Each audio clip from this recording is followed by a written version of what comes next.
My name is Pullen and welcome to MINDSHIFT. In this episode, I want to introduce you to the ideas, the strategy, the structure of this podcast and present to you some of my intention for getting on with this.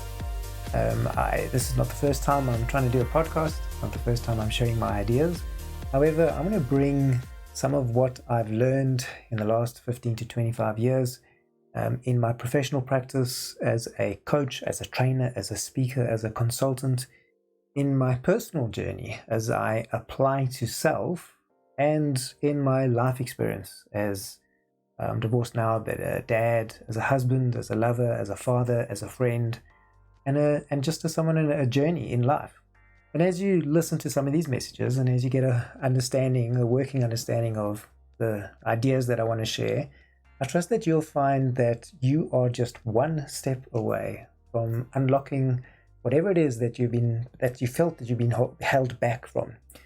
So I know for me, I've been a dumbass most of my life. In the last couple of years, I've learned some science of neurosemantics, neurology, neuroscience, some of the coaching practice, some of the teaching methodologies, and I've become aware of how my own thinking and the strategy, my thinking styles, my thinking strategy, influenced by my neurology, has shaped how I make meaning, and how the meanings that I've made have created emotional experiences based on the experience, the scenarios that I've been in. And in those emotions, they create a state in my physical body. And based on that state, it shaped again my thinking and then the actions that I took. And when I say thinking, it shaped my beliefs. So when I say dumbass, I grew up, I don't have too many fond memories of my schooling years. Most of my schooling has been unresourceful. So if there was a negative line, if you're watching the video, my hands are halfway up. But if there was a neutral line, most of my school career, that experience was neutral at best and mostly negative, mostly unresourceful. So low energy, dark energy, sadness, depression, a lot of bullying, a lot of just really not nice stuff. I don't have many fond memories, happy memories of my school career and even into university. In the last couple of weeks, I've become acutely aware how I allowed my scenario to shape my thinking based on the experiences I had. And when that thinking was shaped, it created beliefs, and I lived up to those beliefs.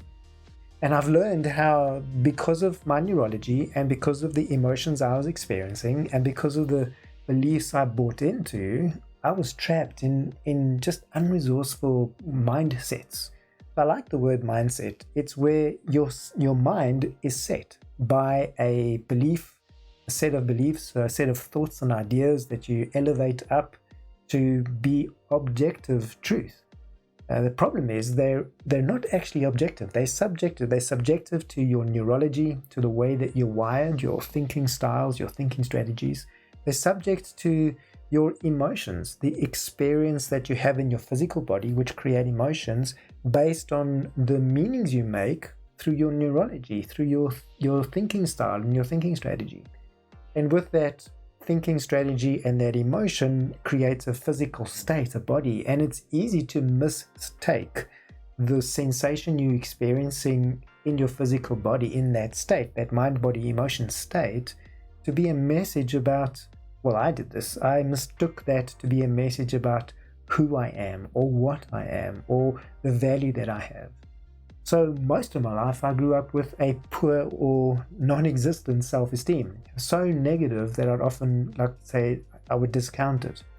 And what I've come to learn is with an ability to do a mind shift, so to be able to understand how my mind is set by these beliefs and by these emotions and by these experiences, to create a frame that if I can learn how to dislodge or disarm the emotions of that frame and dismantle that frame, I can shift what it is I believe. I can shift what it is that I'm experiencing. I can shift the meanings that I'm making, and then I can shift the state that I can access and I experience in that moment, which then, with that mind shift, gives me the ability to shift my experience in that moment and the immediate moment that's about to happen.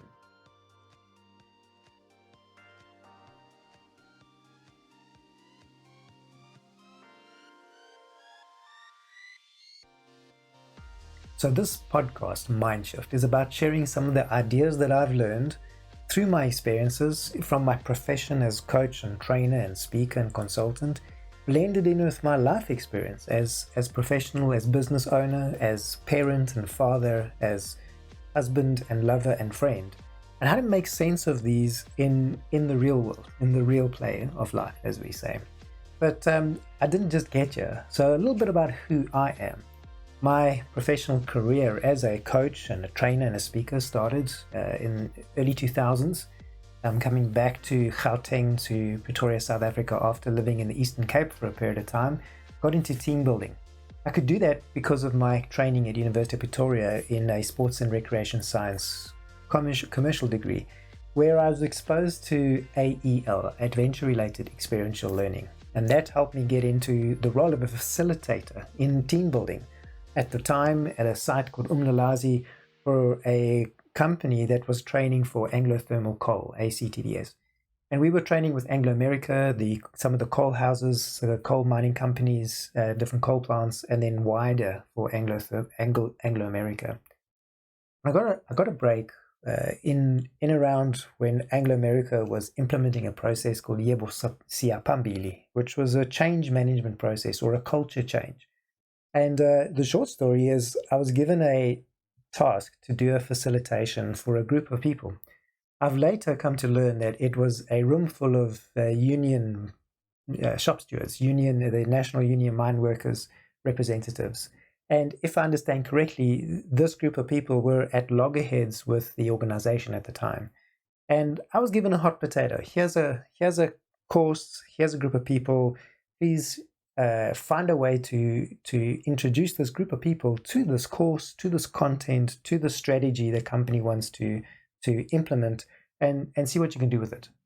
And the short story is it was a great success. And from that, some other people saw how I facilitated that process. And short story, I was able to start my own business. And in a short space of a time of maybe a year or two later, I had my own training company, had about 40 people working for me, trainers and industrial theatre facilitators and actors.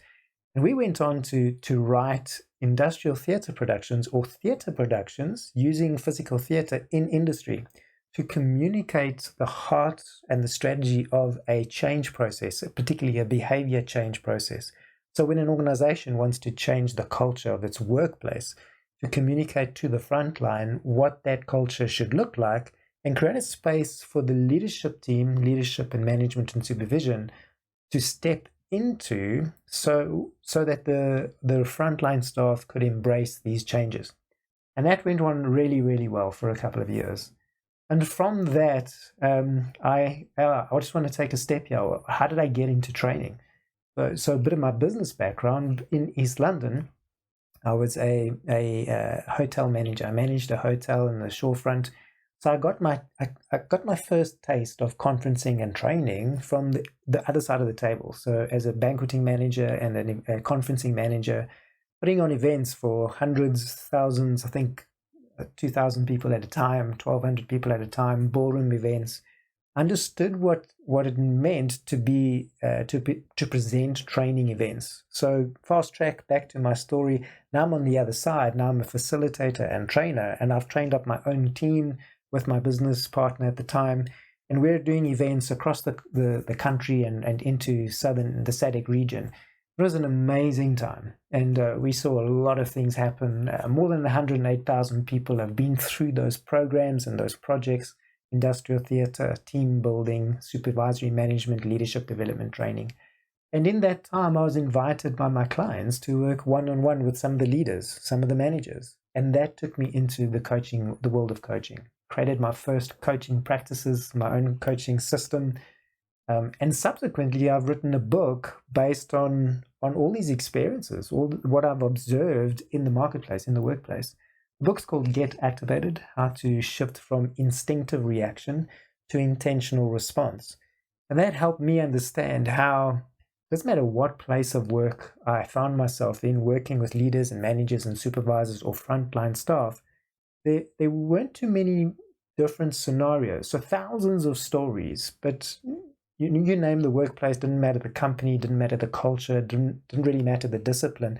when it came down to getting stuck and why people choose to do what they do, perhaps take a risk, perhaps take a chance, make a mistake, or they choose not to do what they said they would do, there was this moment that I observed where we as human beings, we allow our instinct to take over. And rather than do something with intention, we default to this instinctive behavior, this instinctive thinking.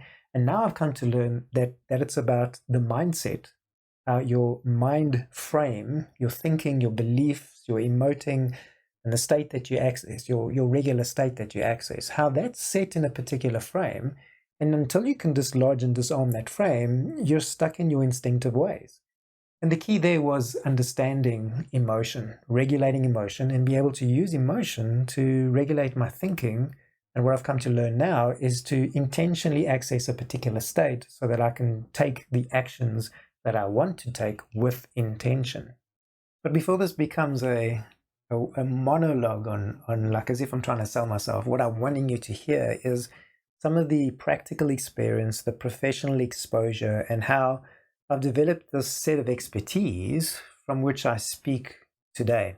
So when I talk about MINDSHIFT, and in the episodes that will follow, when we tackle particular topics and ground them in specific scenarios, a lot of those scenarios that I'll draw on come from my own experience, not just my own personal experience, but my experience as a coach and as a trainer and as a speaker to corporates, to leadership and management, as well as a presenter. So speak, coach, train. And I've also been on radio, by the way. So radio and television experience thrown in there as well. As I look back now, I had no idea how much I'd fall in love with the practice or the profession of coaching. And today I've done some neurosemantics training or training with the neurosemantics school of thought. So meta coaching, and just taking some advanced meta NLP strategies and bringing them into the coaching work that I do for leadership or for management or for individuals in personal mastery or life coaching. The reason I tell you that is because it doesn't really matter what level of work you are that you might find yourself. If you're listening to this, perhaps you're a leader. And when you say leader, when I say leader, I wonder what movie like sparks in your mind, in the theater of your mind.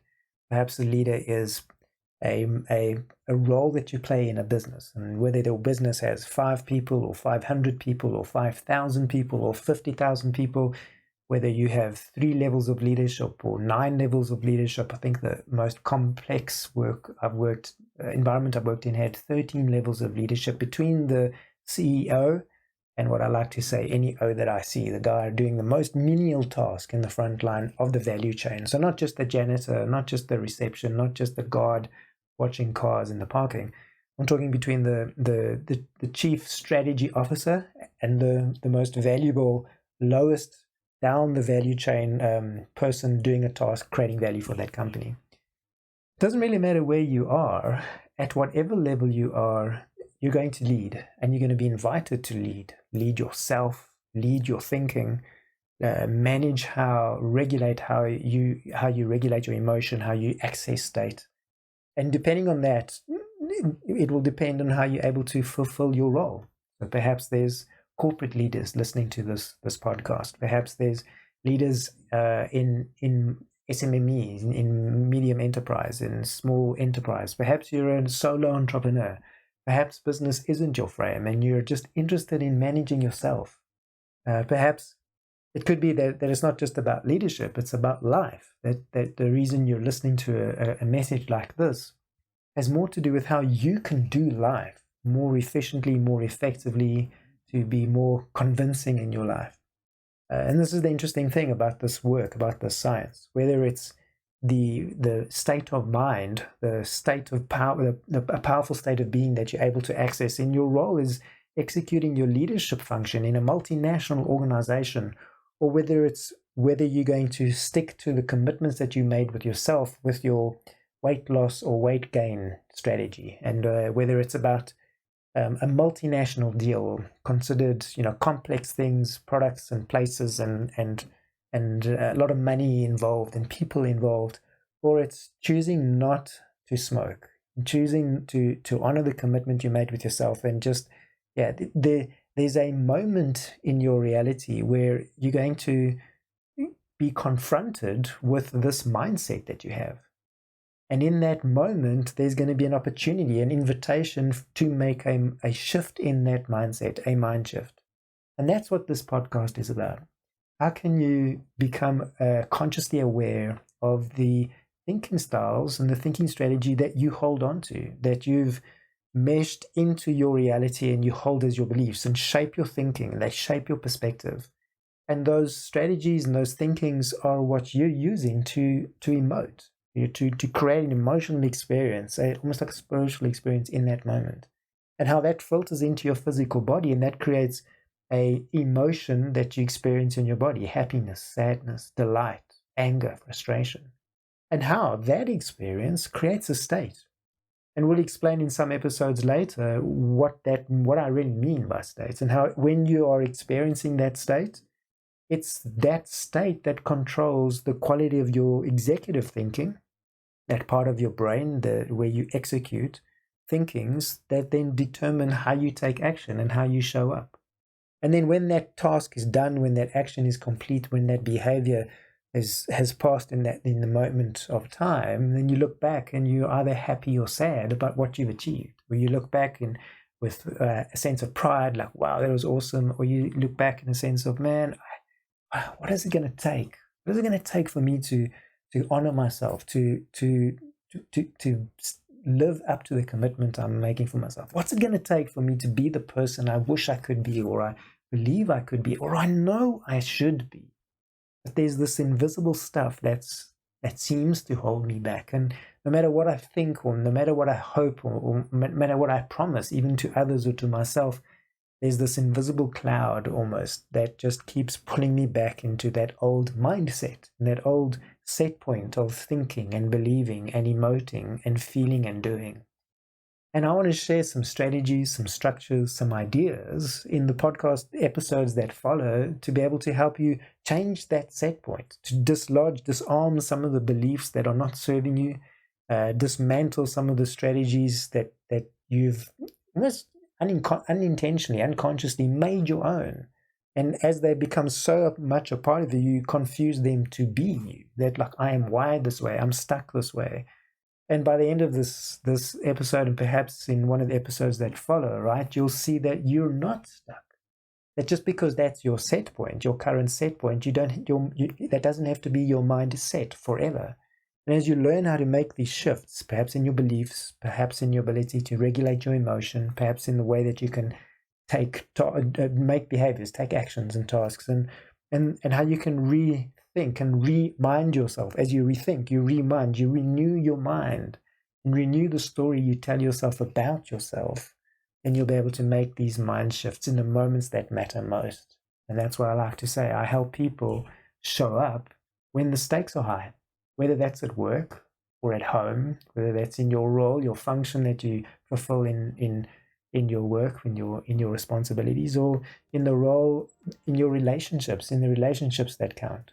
So in my world, I speak to leaders and managers, and I speak to moms and dads, and I speak to professionals and all sorts of people. But if you've got a heartbeat and you're looking for just some strategy and structure to be able to rethink how you're doing your thinking and how you're doing your emoting, and how you can make these shifts in a way that it really comes together and works for you, and then this podcast is for you. And I hope, as I've shared some of my backstory, you'll see that I've got something to share. I'm not making this up as I go, and I've been there. So we've worked with thousands of people, and I've heard thousands of stories, and yet there are only a handful of versions of the same story. And perhaps one of the versions of a story that I share with you in the podcast episodes that follow will be the one that helps you make that shift to become the person who you desire to be. And if anything, I'd love you to hear that you are just one shift away from an amazing life, for you to be the most amazing version of who you are. You are already wonderfully made. And perhaps you're just one mind shift away from experiencing that which you're hoping for. My name's Pullen, and this is MindShift.